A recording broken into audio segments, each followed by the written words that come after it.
guys, welcome to another episode of Explore. Today I am super blessed to have Alexi Panos here with me. Alexi is an author. She is a business coach. She is a philanthropist. She created an NGO when she was just 20 years old with a business partner. She now works with her husband. Some of you may know him, Preston Smiles, doing the Bridge Experience and also extreme leadership together. You guys have podcasts, books, all kinds of things together. Alexi, thank you so much for coming on the show today. I really of course. Yeah, excited to be here and to dive into all the things. Let's do this. Now, of course, I didn't mention, but Alexi's also a mama of beautiful Kingston. How old is he now? He is 14 months. I've got some photos here on my desk, and I'm just gonna. This is one of my favorite ones. He's so gorgeous. Living his best life in Greece. Soaking up that sun. Soaking it up. So we're going to be talking all things mama today. We're going to be finding out exactly how Alexi does it all, basically. When I met you late last year, he was less than a year old. Yeah. And you were like, you and Preston were sharing how when he was 4 days old, you went out on a date night and you were presenting a 2-day conference without him there. He was staying with friends here, still in Australia, but in a totally different place, almost in a different state, very close to the border. Yeah. Actually, no, yeah, we were in Melbourne. He was in Byron Bay, right? Yeah, yeah. So, and you've done a lot of things as parents that I think most people would go, you can't do that. Why? How can you do that?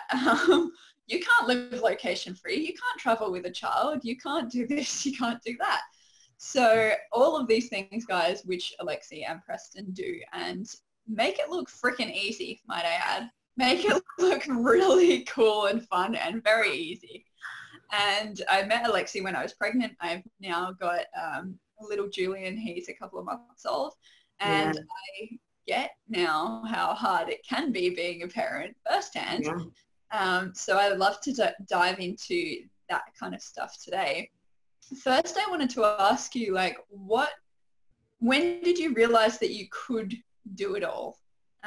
If you want to share a bit of the story about you getting pregnant, because I know that was interesting time. Yeah, it was like Preston and I both really wanted to have kids. Like we knew that was a part of our life together, and we didn't really know when until it started landing for us. About 4 years into the relationship, we're like, all right, we're feeling ready-ish.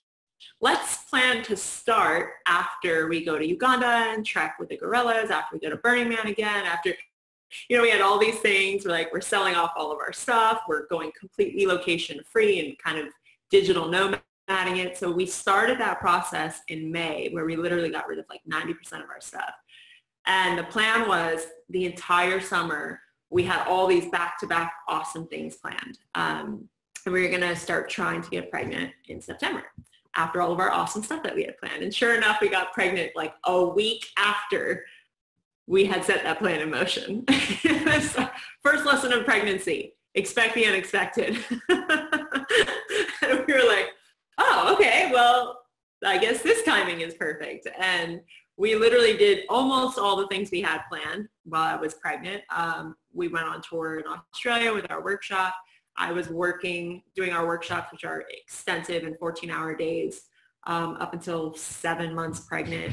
I did not go trekking with the gorillas in Uganda because you have to get certain shots, and I was not okay with that while, baking a little child in my belly. But for the most part, I recognized that all of these stories I had about who I could be as a mom and who I could be as a woman, carrying a child. I had all these stories from society that my life had to somehow stop. And I didn't recognize it until I actually got pregnant. I was like, whoa, I'm feeling this guilt for doing these things that, I used to do a month ago. Why am I feeling guilty?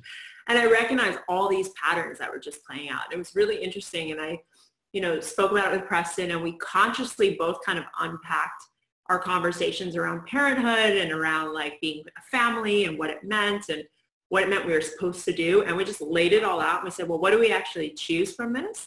And is there anything that's not here that we want to add to this? And we cleaned up our belief system around parenthood and around family and partnership while having a baby. And we decided to truthfully like consciously design and create what that looked like for us. And it looked much like our old lifestyle, but with some concessions. Obviously, having a child turns your world upside down in the best of ways and also in some challenging ways as well. And we were open and game for that and recognized that it would be a journey of kind of figuring it out along the way, but being really intentional throughout the whole process. So I think the conversation of the ability to have it all is truthfully just the ability to look at what's here and consciously choose what we want to focus on in the moment. Mm-hmm. That's so powerful that you guys moved through that as well, because I know you would have had your own childhood stuff come up and go, oh, hold on, well, I was raised this way, I was raised that way. What do I want to keep? What do I want to let go of? Totally. That in itself is challenging, to say the least. Yeah, especially when you have, certain members, both of us have certain members of our family that are doing it the way that we've been told to do it. And we definitely got a lot of frustrated emails and texts and phone calls from certain family members like, what? You're taking Kingston here? He's only 2 months old. And, before he was a year old, he's been to 6 different countries around the world. And it's awesome. He's been great. He's got family all around the world now and has traveled and has a passport and all the things. Mm-hmm. That's super cool. On that note, with the beliefs and with the labels and those kinds of things, have you come up against challenges with the label of mum or mother? Like, have there been things even since he's been born where you've gone, oh, I have to do this because I'm a mom? Yeah, I think the biggest thing for me is like one of my top values is freedom. And I think the first month, I don't know if you experienced this, but for me, the first month after giving birth, I was just like on the high of like, oh my God, look at my little perfect baby. He's so amazing, right? And then like month 2 comes in, you're totally sleep deprived at this point. The oxytocin is worn off. Month 2, you're like, oh my God, what happens in my life? Like, what's going on? Identity crisis. Okay. And I remember having a moment where, I'm sitting in the rocking chair and I'm breastfeeding Kingston and loving it, like really loving those moments. But there was this moment where Preston like came in and then went out real quick. It's like, oh, I'm going to go for a skateboard real quick to the coffee shop and then go say hi to this person, then maybe go surfing later. And I'm like, I don't get to do stuff like that anymore. And I had this moment of like, what the hell? And that was this interesting moment where I recognized all these stories I had heard about. A lot of my close friends have had postpartum depression and really suffered with it for years after giving birth. And I never really understood it. But in that moment, I felt a choice point for myself. Like I felt this moment of like, oh, I could really be in resistance to this thing and really kind of lose myself in this world of not sure who I am anymore and kind of not really, again, consciously create this new identity that I'm stepping into. Or I could like be proactive about it and go at it. And I did. And it was really powerful because I really embraced the whole change and said, you know what, I'm still going to be a businesswoman. I'm still going to do all the things I like to do. It's just going to be different. And it's going to be on the terms of motherhood as the first priority, business second, and all the other things second. But like myself and my child and my family come first. And it's been beautiful. It's been challenging. Like I had to totally reorganize my business to have it work so that I could focus on my family first. And it wasn't, my business baby taking all of my attention and my time, but truthfully, my real human baby got most of my attention and my time. Mm-hmm. Yeah, and that's something I wanted to ask about as well, because I think even in your emails, it's like, hey, thanks for emailing me, like, I'll get back to you whenever, sort of thing, like, pretty much. Which is totally, it's very refreshing for one, and it's totally cool that you've been able to prioritize that, because so many people, I can't tell you how many times I've been told like, cherish these moments, and every day is changing, and like just enjoy the journey, and that kind of thing. Like it changes so fast, and all that kind of thing. And I've definitely been enjoying it. I can definitely relate to the moment you just mentioned, where you're like, I want to do that. Like, yeah. You're like, oh wait, but I really only have like 2-hour increments before I need to pump or feed my child. Oh okay. Totally. Yeah. And now I've lost my train of thought of what I was going to ask you. Oh yeah. So with the reorganization of everything with work, do you also outsource stuff in your daily life? Because I know that's a big thing that a lot of people do with cleaners. Or can you kind of break down for us the kind of stuff that you outsource and then what you do focus your energy into? Yeah, that's a great question. Honestly, I feel like this is the best time in the world for us to be moms, because everything is outsourceable for pretty cheap. Like we've got something here called Postmates, where you essentially like hire someone to go run errands for you. All of our grocery stores deliver to your door, and you literally just pick out what you want on your app. Food can be delivered from any restaurant. Like it's so easy. And truthfully, one thing that a good friend of mine will be a mama of 2 in like a month, she has a toddler now, she said, make sure your friends know to take care of certain things for like the first month or 2 after giving birth. So she recommended a food train, which I'd never heard of, but essentially all your friends sign up and they come and like drop food off at your door, and like they don't come in, they don't ask to see the baby. It's just like, here's some food. We got you. We love you. Your village is here to support you. And we had that. We had friends who, sent over food to us daily, and we didn't even ask for it. And it was just so good because we felt so taken care of, especially the first month after giving birth. Our friends, our community just like really showed up for us and did that.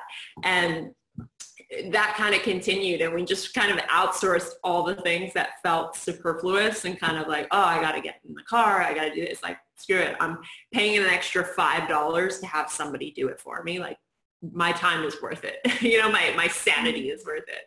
And then there's certain things, honestly, that I just stopped really caring about. Like, I mean, I've been on like the email and cell phone response thing for a while, where it's like, I'm not going to just react and respond to every person immediately when they reach out, just because I feel like I'm missing out on my life when I do that. And true story, like a few years ago, I used to be adamant about 24 hours. You will hear from me within 24 hours, no matter how you reach out to me.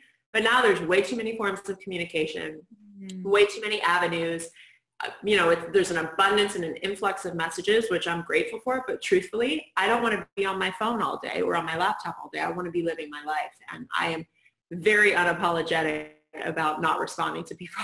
Like, could care less, because I'm doing what's most important to me, which is spending time with my family or taking care of myself or running my business. Those are like my top 3 priorities. And then I choose to engage with that when I choose to. And the other thing I will say that I stopped caring about, I used to be very like neat and organized. And now like my house is neat enough in certain areas. Like my living room feels very clean, but my room has been like, I won't say a mess, but for me it's a mess. And other people would be like, that's not messy. But for me it's a mess for like the last 2 weeks, and I'm totally okay with it. It's like, whatever, I'll get to it when I get to it. Not going to stress, because the stress is going to kill me more than an untidy room, so I might as well like choose my health over stressing out about something that's not that important. Yeah, totally true. Totally true. It's a huge killer. I know Alexi's got a giant smile on her face as she says it, but it's real. It's so real though. Like I used to stress myself out about the stupidest things, and now, I don't know if you feel this way, but now with a child, I'm like, oh my God, that absolutely does not matter. I'm not going to put any energy towards that, because I need to reserve all my energy for this and myself. Yeah. I think my partner's the one who's relaxed a lot more on the cleaning and tidying, because he's more, everything has a place. Needs to be, and he's chilled out. Just like let the dishes pile up. I looked at Julian's room yesterday and I was like, Yeah, it's been a bit since I got in here, and he just keeps growing out of his clothes so fast that I'm like have to constantly churn over his wardrobe of like what we've been given, and I'm like, okay, time to empty that box and see what's in there in the next size up. Isn't it crazy? Crazy. There's stuff that I was like, oh, you won't fit that. We won't need that in cool weather, and no, there he is. Going it already. Need to go shopping this weekend. Yeah, for real. It's like that phrase, expect the unexpected, is so true. It's like I had no idea our son would grow out of the clothes so fast. I literally have a stack of all of his like baby clothes still sitting up on the shelf because in my mind I'm like, oh, I'm going to organize it by size, like 0 to 3 months, 3 months to 6 months. And I haven't done it. It's been sitting there for like 3 months. That's me. I'm like, I'll just get it into like separate little bags and we'll keep it. Another boy. Yeah, that's what sounds like a good idea. I know you are a strong believer of what you said before. It takes a village to raise a child. Yes. And I wanted to ask you, when you're leaving Kingston with family members who might be doing it a little differently to how you do it, or friends or whatever, like are there guidelines for what he can do, be around, watch, eat, whatever? Like, yeah, there's certain guidelines that the people, so we've got 3 main people who watch Kingston. Is grandmother, Preston's mom, who lives like 20 minutes away, our nanny, who we have come a few days a week, who's been with us since he was about a month old. And then Laura, who does all of our social media stuff and like our content. And she's like been in the family for so long and she's amazing. So those are like the 3 people that he's used to consistently. They all know that he eats very specific things, like only clean food. We haven't given him anything sweet yet. Like even on his first birthday, I tried giving him cake and he didn't even want it, which is great. Because we don't want to start a sugar addiction early. You know, it's like I for sure had a sugar addiction as a child. I maybe still have it. You know, like, and I just don't want to do that until he can really understand what sugar does to the body, and then I'll let him choose from that place. But so like no fast food. We don't do any fast food. TV, he's only allowed to watch these like learning nursery rhyme things, which he loves. And we have certain times where we do that. But truthfully, like our number one rule is we want to nurture his wildness. Like we don't want to domesticate him as much as possible. Obviously, we kind of can't help it. But as much as possible, we want him to stay his wild, beautiful, authentic self. And you know, it looks like discipline in certain areas and boundaries, because kids really need the boundaries, but also boundaries that allow him to still express and be heard and be accepted for who he is and not be told he's bad or wrong.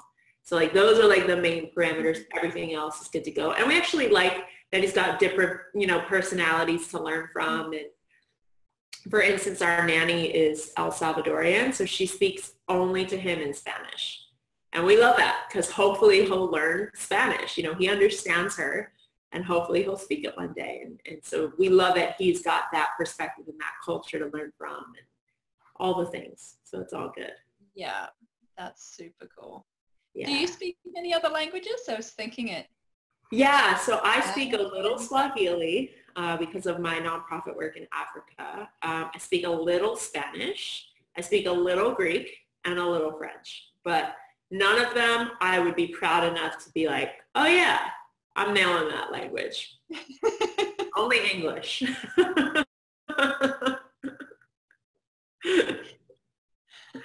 That's cool. I was wondering because of your Greek heritage when I was preparing for the interview. I was like, I wonder if she speaks Greek. I wonder if she speaks Greek to Kingston. Yeah, we're trying, like, because we took him to Greece when he was 4 months old, and we'll take him every year because my family's got a place out there. So when he's out there, like we'll speak and use Greek terms around food and hello and greetings and all of that. So hopefully he'll learn it. We definitely want him to come out to Africa too at some point with Epic, and he'll learn Swahili from that point of view. But it's all a matter of time, right? Whatever he picks up, he picks up. We're not going to force anything on him, but it's good that he'll be around a lot of different cultures for sure. He's there soaking it all in. That's it. Like being a global child, that is like such a gift. I feel so privileged that we get to do that for him and have him explore and learn about life and people through actually being in their communities and staying with them and speaking with them and eating their food and hearing them sing and dance. Like, oh, I love it. It's freaking cool, to say the least. I'm like, yes, I want to do that too. Yeah, I feel that Julian will have a similar upbringing, maybe not as quickly, but yeah, whatever. Anytime is the perfect time. Honestly, like I did a lot of that traveling between 8 and like 13 with my family, and I'm so grateful for it.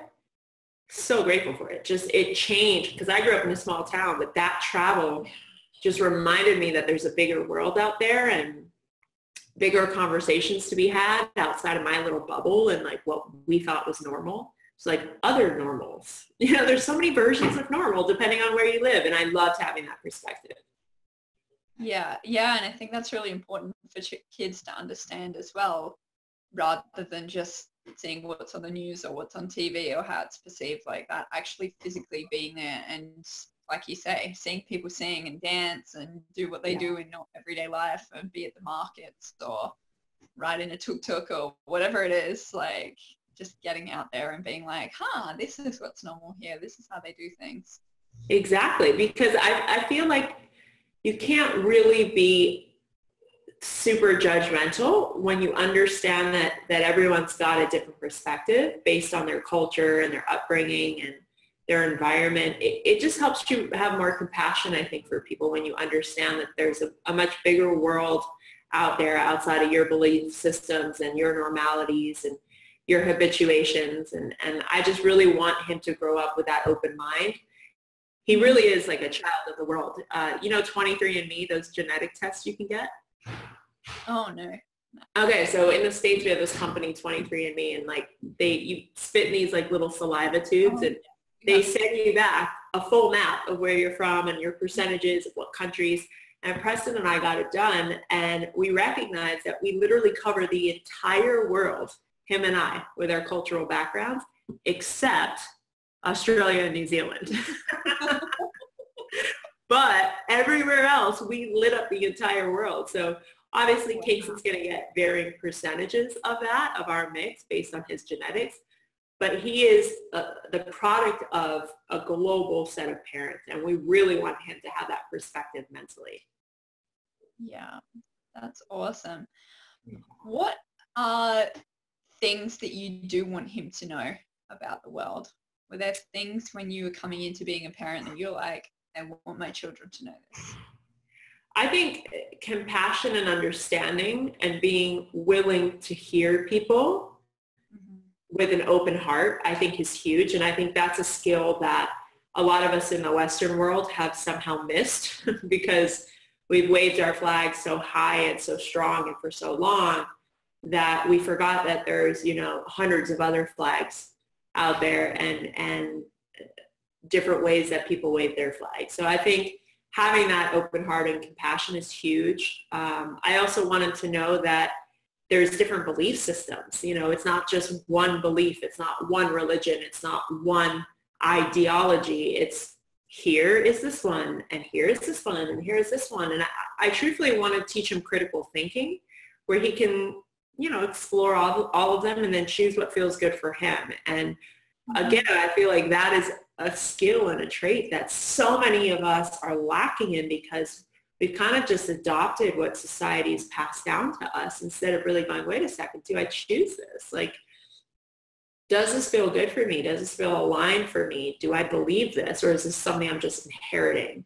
And that is truthfully, like, I feel like that compass in his life will guide him to the best of places or to the places that just teach him the best lessons throughout his journey into adulthood. Yeah. Well, it'll definitely guide him to the places that he wants to be, that's for sure. Totally. And knowing what you know about belief systems, it can be a funny world, the personal development world, because it's like the more you know, the more you're like, I'm gonna do this. Or like, like, how do you think that, firstly, how do you think that's helped you as a parent, knowing what you know about NLP, somatic work, energy, all those, like the unconscious mind, all these kinds of things? Yeah, I think it's everything, right? Like I do think there's the tendency to kind of freak out because the more you know, the more you know, and you're like, holy crap, I didn't even know that was there. But it depends on your relationship with that stuff that you're unearthing. Like I love unearthing things. I love discovering more about myself. And I feel like the more I can heal those wounded parts of my personality, which we all have, if you're human, you have wounded parts of your personality. And the more I can heal those parts of myself, the more authentic I can stand in my own body as a woman and as a wife and a partner to my husband and as a mother to him without projecting my stuff onto him, you know, or even living my stuff out in the world and having him watch, because they watch everything. You know, like I always heard, like, kids are watching everything, but they really watch everything, you know, and it's like, if he's seeing me in my unconscious patterning that maybe isn't so healthy for me, he might pick up on that and repeat that. And that is my responsibility. It's my responsibility to heal the unconscious parts of myself that are unhealthy, that don't work for me, that are ineffective, so that I can at least stand in my wholeness and give him the choice to decide to do the same for himself, or, you know, follow his own patterning. But at least he'll have the example. Mm-hmm. And has there been a belief system or a particular belief or fear that's come up for you during parenting that you've had to really, really work through?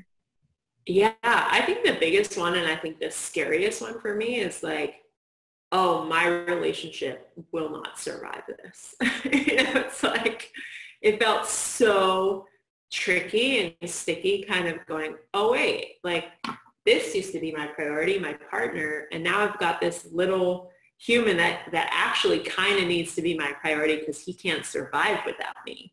You're an adult, figure it out. You're a child. Like, I'm going to give my attention to you because you need it, right? And there was this like conversation about energy management, right? And resources management, where I was like, I don't feel like I have enough energy to like focus on you. You're an adult. Focus on yourself, and I'm going to use my store here and maybe on myself for 20 minutes of more sleep if I can get it, right? And at one point I'm like, yo, my relationship is not going to survive if I keep doing this, right? And that felt scary and tricky, and I got why, you know, the stats are so crazy. I think it's either 1 out of 3 or 1 out of 4 marriages breaks up after the first year of giving birth. So like before our children are 1 year old, a lot of marriages tend to break up. And I can understand why. It's resource management. It feels next to impossible to hold everything. And, you know, I think for a little bit I was like, oh, I'm just going to pretend like it's fine.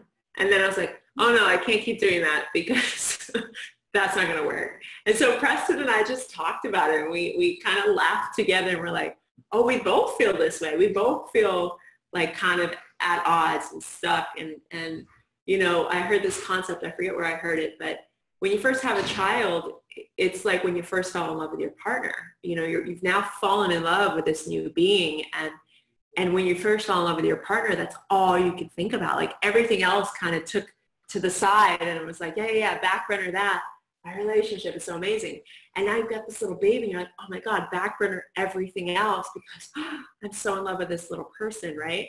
And, you know, I told Preston, it's like I'm working these 2 relationships and figuring out how to be in love in 2 different ways with 2 different people. And he's like, I feel the same. I was like, okay, great. Huge relief. We're both working through this. Awesome. Now, how do we do it together as a team? And I think that really was like the breathe out and the release of like the frustration and like the freak out or the anxiety around it. It's like, don't try and solve it yourself, or don't try and just think it's going to go away. Like, invite your partner in, have these conversations with your partner. And because sure enough, we're all going through something, right? Mm-hmm. So it was really powerful to like be together in partnership and go, all right, we're going to figure this out. And we did. Like, we had to do things to make our relationship a priority.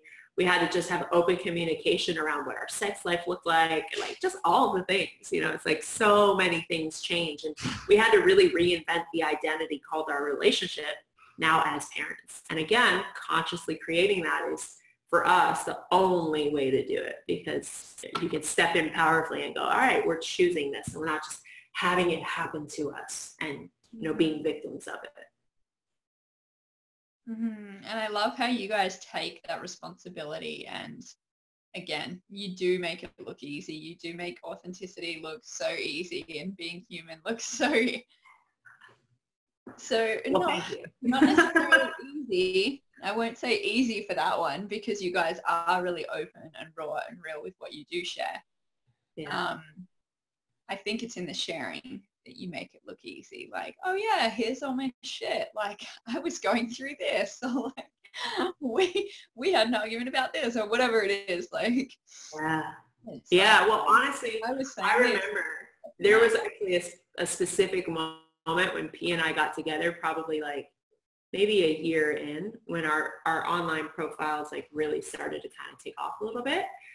And we had this conversation on the stairs of the old place we used to live in. And we were like, everyone at that point was kind of like, our life is perfect. Nothing is wrong. We're the gurus. And I brought to attention, because I had kind of a past in entertainment and I had done fairly well and had some success in it. I was like, I don't want to play that game anymore. Like, I don't want to feel like I have two separate lives, like my life on the screen and my life off screen. Like, I just want it to be one life, and I don't want to have to like juggle two. It felt so tiresome, right, when I had done that in the past. And we had a conversation where it's like, all right, well, let's just go all in and share what's real for us, and have nothing to hide, so that essentially like there's just nothing to even question, because it's like, well, here we are. And if you don't like it, fine, but there's nothing you can say to either of us that's going to like break us down or hold anything over our heads, because we're living our most authentic lives. And that's all we can ask of ourselves, and if you don't like it, then it's not for you, and that's okay. But I'm not going to change who I am to make you happy. And that was a conscious choice. Again, that conscious design was so consciously chosen, because we decided like we wanted to feel free. And that was like the best way to do it. So it's been a practice, but it's actually fun, because, then it's like, well, nothing to hide. Here I am in all of my glory and my mess. Yeah, I'm sure you had a few ego freakouts on the journey to getting to where you are. Like, no, yeah. I can't show that. I can't say that. I can't. What will they say? Yeah. Totally. Yeah.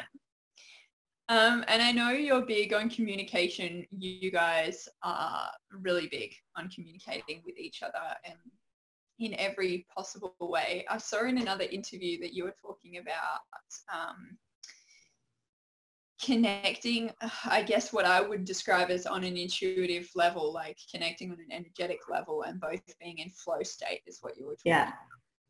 Yeah. And how you know what each other are thinking when it's your time to talk, and how you co-create like that in your workshops or on your videos or things like that. And I was like, I totally get that. Yeah. And I know you also intuitively, you shared with me that you intuitively were speaking to Kingston when you were pregnant and things like that. Do you still do that with Kingston? Do you still just communicate soul to soul with him and without spoken words? Yeah, all the time. Like he's so powerful, and both Preston and I have had so many moments with him where we just look at each other. Like we'll look at him, I'll look at him, Preston will look at him, and there's just so much information being exchanged in that moment where like we've been brought to tears.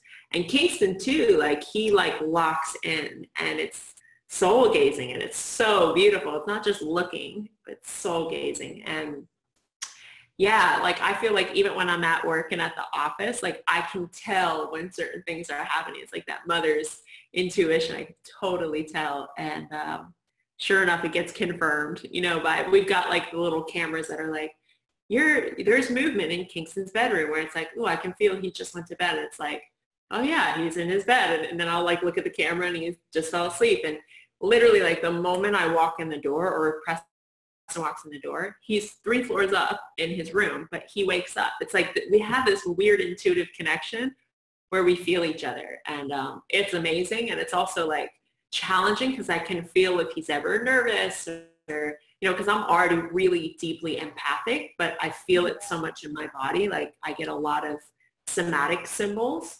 and like signals in my back and in my heart, and I can feel anybody. If I'm in a room with them and they have anxious energy or tension, I can feel it, and I can feel it with him too. So yeah, it's pretty awesome. And I think that level of communication where it's like out of this mind, the conscious ego mind, and like just really kind of getting out of the way and like feeling into what's in the space is so powerful. And I've honestly switched how I've done most of my speeches.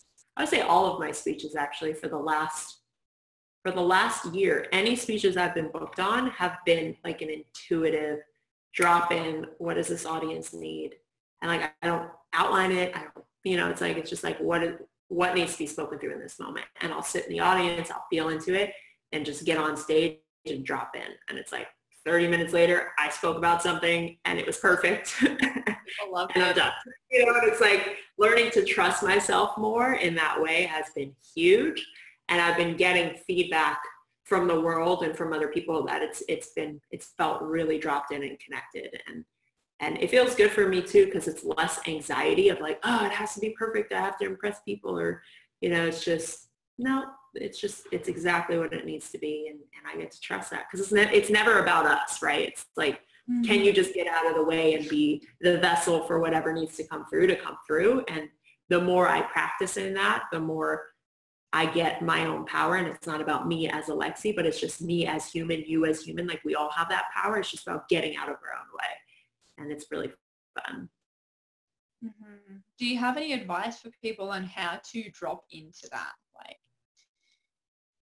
yeah, going, oh my God, if I knew what my baby was crying about, if I knew, like, tell me how.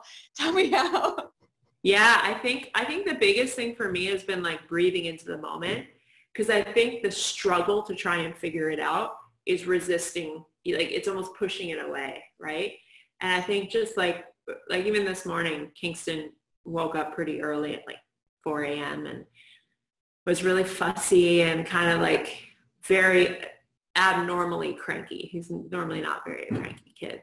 And instead of being like, oh, how do I get it to stop? It was just like, all right, what's wrong, bud? You know, like, what's wrong? Are you feeling a little off? What's happening? And obviously he's not talking, but it just felt in, and he kind of looked at me and I was like, it's his teeth. And I was like, I know he's got to be cracking a new tooth. And sure enough, I looked and I could see the white of a new tooth that wasn't there yesterday. And it was like, you just have to listen, and it's a practice. Like at first, my intuition game was not impressive at all. But there are books on it that help you just really tap into your intuition. And I think there's one called Practicing Your Intuition. Something like that. It's got like an old school 90s cover from the 90s, but it's really good, and it gave you exercises to practice. And yeah, and it's just listening to what's in the moment and testing that theory, testing it and going, okay, well, let me check. And then the more you gain evidence for like, oh, my intuition was on point, the more you trust it, the louder that voice will get, you know? So it's like a process and a practice for sure. Mm-hmm. Yeah, well, it's like speaking another language, basically. It's like, yes. Am I listening in Spanish? Am I listening in my intuition, or am I listening in my head? Like, totally. That's exactly it. Like, especially when you're in the other language head, you almost have to listen. You have to listen in it in order to switch your brain. It's like a whole different way of thinking, and that's a great example. Great example. Yeah.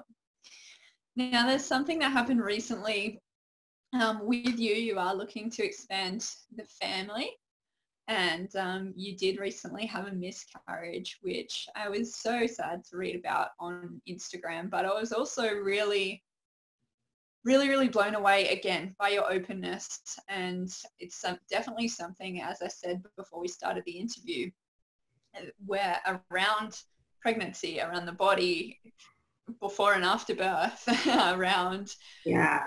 around motherhood that aren't actually talked about. And miscarriage is like 1 in 4 women, yeah? Yeah, 1 in 3, 1 in 4, depending on what part of the world you're in. But it's wild. Like when I found that out, I was like, what? That many women have experienced miscarriage? And it's not just like, before I had a miscarriage, I thought it was like, okay, like it's just a failed pregnancy. I didn't realize there was a whole releasing process to it. And like you have contractions and there's a ton of blood. Like I didn't know any of that because nobody talks about it. And I started talking about it, and after I shared it on Instagram, I recognized how many of my friends had miscarriages or people in my family that I had no idea about. I was like, oh my gosh, like even people close to me don't talk about it because there's so much shame, and there's so much, especially for women, it's like, oh, my body doesn't work, or something's wrong with me, or I must have done something that made this happen. There's so much shame around it. And the truth is like, every experience is different, right? Every body is different, and every birth and conception is different. And I truly believe, like this is my belief, and if it doesn't resonate for you, it's fine. But my belief is that every child chooses its journey. And like Kingston came in, he chose when it was time for him to come in. He found his window. He's like, I'm not waiting until September. I'm coming in now in May. And he literally, like that first month, I did all the things I wasn't supposed to do because I didn't know I was pregnant. I went to saunas and spas and sat in a hot tub for hours. Like I just did all the things that you are not supposed to do.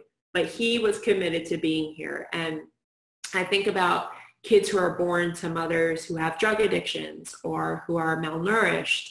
You know, if a child is meant to be here, that child will be here. And if it's not, it's not. And I grieved the loss of that baby because I definitely like felt pregnant and like spoke to that baby and had my moments with that baby and got excited about that baby and like the due date and thought about all the things and what are they going to look like. And, you know, I leaned in to that expectation and I grieved that expectation. Like I really gave myself permission to feel it and let it go and grieve it. But intuitively, I knew we were in Jamaica and I was in the shower, and whenever I do a shower, I intuitively talk to my body, and because I'm pregnant, I talk to the baby. I was just saying a little blessing, and I instantly heard, you're going to lose me, like instantly. It's super clear and super loud. And it like almost passed the mind and went straight into release. And I just started crying. Like, you know, when you like, there's so many tears coming down your face. I was just crying so much so that I like hit the bathroom floor. I was just on my knees, just like grieving it. And I came out of the bathroom and I told Preston, and obviously my eyes were red, and I was like, we're going to lose this baby. He's like, why would you say that? I was like, I just know. And sure enough, that was the day we were leaving Jamaica. So we were packing up and all the things. And then on that plane, on the ride home, I started bleeding. And it was like, I knew. And it was perfect in the sense that it created this amazing conversation and opening with Preston and I to like clear some stuff that we didn't even really know we needed to clear, but was there and didn't really become present until we had this miscarriage to be with and figure out how to heal through. And honestly, I think that was the purpose of this little person coming in and choosing this length of the journey, was to open up more space, maybe for them to come in another time in a different body, or to make room for the next baby that's supposed to come in. But we really truly believe that everything happens the way it's supposed to. And knowing that, because I just look at my entire life, right? Even my most traumatic things I've been through, which I've been through quite a few, I know that they were supposed to happen because they brought me to where I am today. I'm so grateful for where I am today. And I know that whatever baby, if there is another baby, even if it's just a fur baby that comes next, that is going to be the perfect time, the perfect situation, and the exact moment when it's supposed to happen. So we're still in the possibility of it. We're still like going for it, aka having sex, and seeing what happens. But I feel like in that we really learned how to unattach from it and to really just, even on a deeper level, trust the process and trust the timing of things. Mm-hmm. And what would you suggest to people who've had a miscarriage and maybe haven't spoken to anyone about it? Yeah, I would ask first what the shame is that you're carrying. And that could be anything. That could be like, oh, maybe there is something wrong with my body. Maybe I'm not fertile enough, or maybe I did something. Maybe it was that drink I had or that fight that me and my partner had. Like, what's the shame you're holding around something that you think you did or couldn't do or didn't do?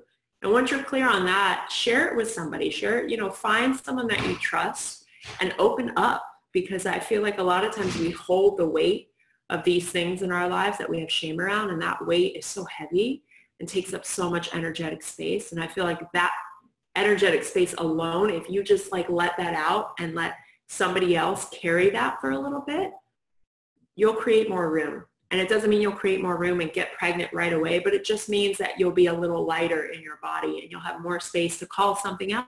And whether it's a baby or a new business or maybe a new partner or a new family member, something. But most of us are so bogged down with the weight of our own shame that we can't actually invite anything else in because there's no room. There's no space for it.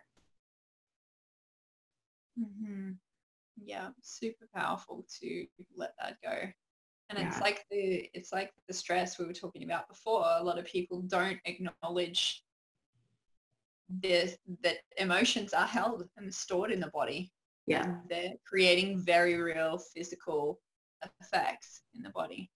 Yeah. And it's blown my mind how in, I guess with breastfeeding, for example, like for those who don't know, who are listening in, when you breastfeed a baby and they're sick or something's wrong with them, their saliva communicates with your body and you create the antibodies in the milk to help them get better.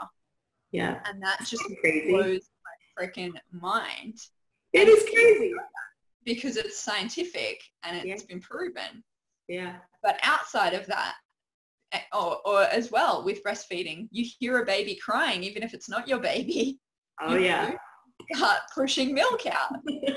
And it's this very real, very proven result of emotions and the mind and the body fully being linked. Whereas I think in everyday life, we don't acknowledge the intelligence that the body has, the emotions that the body's holding on to, or any of those kinds of things.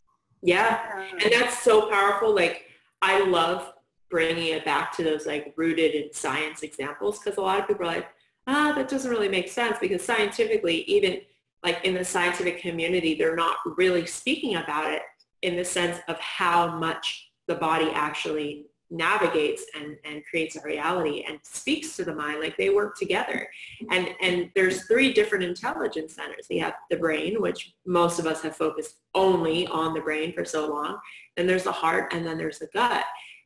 Science is now slowly starting to catch up to the science of the heart and the science of the gut, and recognizing that these other 2 intelligence centers are actually doing a lot of feedback to the brain and actually sending signals up here for the brain to then almost be like the worker bee to make it happen and send out the signals. But the actual starting signals are coming elsewhere. And it's crazy when you start looking at all this new science that's affirming really spiritual science that's been around for a long time. It's wild. And I feel the same, like being a mom just so solidifies that body intelligence of like, holy cow, we are, even giving birth, like what happens within our bodies to give birth and to make that happen, it's just wild.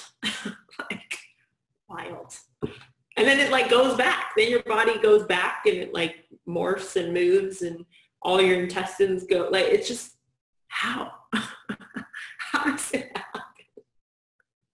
Yeah, even to the point of bones. Mm-hmm. Like, I've had an ache in my pubic bone, and I was like, yes, girl, I know that ache. Maybe it got bruised. Again, something no one talks about. Go to the doctor. He's like, oh yeah, about 1 in 5 women, it happens during pregnancy. Yeah, you're like, great. And separate. I'm like, yeah. what? Yeah. Who knew? Yeah. Wild. Yeah. It's crazy. Yeah. One last question before we get into what I do with every guest, which is some laughter. Yes. And I haven't decided yet, but it'll come, which laugh we're going to do. Has there been something that you've done as a mother that you never thought you'd do? I think this one's like the obvious but not obvious one, because you don't really know till you're a mom.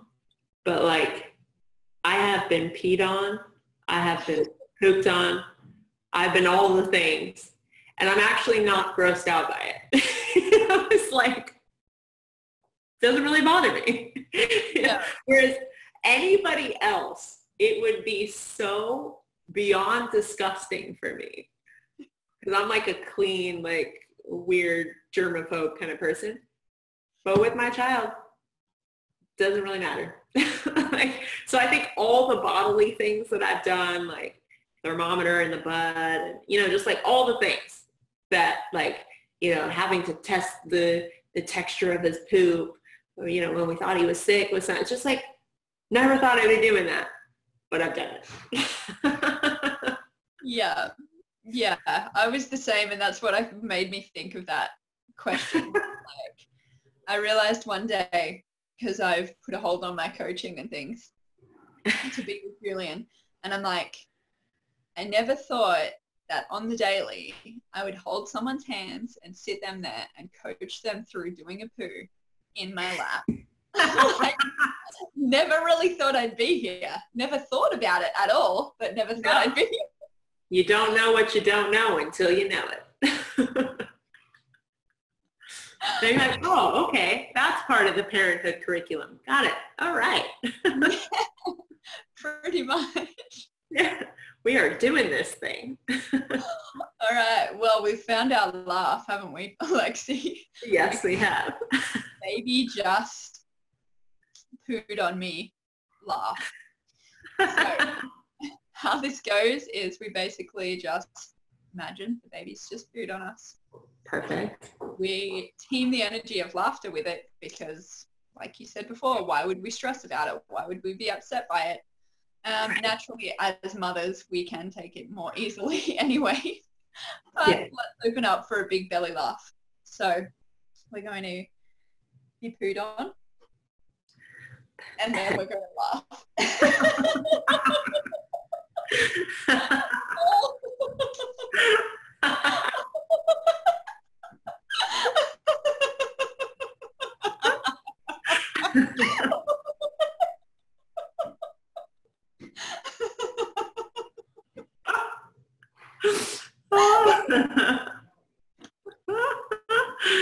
So good. I love how like the laugh just takes over too. Yes, it does. I love that you were so into kicking over with the laughter, because for some people it can be very awkward at first. They're like, no, it's good. I mean, you have to laugh at it, right? Like even like crazy things that happen, like, those moments where your computer just gives you like the circle of death, and then like you sent like this long voice note and it didn't go through, like all those like moments too. Sometimes I want to get really frustrated and really mad. And then sometimes I just have to laugh because I'm like, this is hilarious. This is amazing right now. Like, I hear you. You don't want me to work on anything on my tech. Got it. Taken. yeah. So yeah, it's much better to laugh for sure. Alexi, where can people find you online? Where can they not find you is probably more the question. Alexi Panos on everything, yeah? Facebook. Yeah, on everything. I primarily hang out on Instagram just because I'm digging that platform right now. And you can check out alexipanos.com for all the other things, but everything's on IG and YouTube as well. Mm-hmm. Beautiful.